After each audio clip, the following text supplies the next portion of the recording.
பொண்ணு இருந்தாங்க. அதே பாப்பா பேரு முல்லை.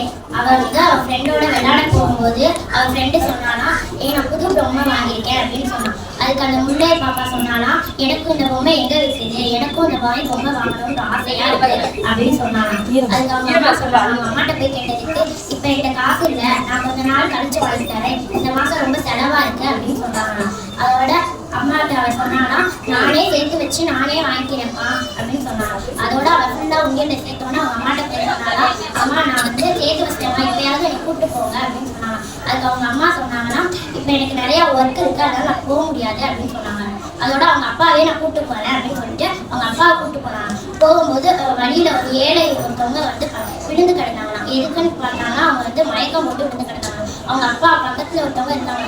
ஏன் இவங்க மயக்கம் போட்டு விழுந்துருக்காங்க அப்படின்னு கேட்கும்போது, இவங்க வந்து வேலை பார்த்துட்டு இருந்தாங்க, சித்தா வேலை பார்த்துட்டு இருந்தாங்க.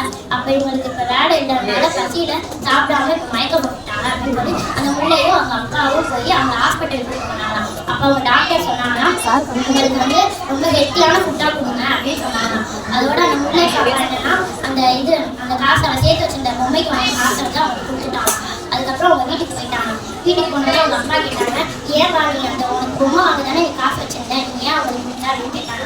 அதுக்கு அவர் சொன்னாங்கன்னா, அப்பா என்கிட்ட நிறைய பொம்மை இருக்குப்பா, ஆனா அவங்களுக்கு முடியல, அதனால கொடுத்தேன். எங்க மிஸ் சொல்லியிருக்காங்க, ஔவையார் பாட்டி வந்து அரை செய்ய விருந்து அப்படின்னு சொல்லியிருக்காங்கப்பா, அதனாலப்பா நான் அவங்களுக்கு உதவி செஞ்சேன்.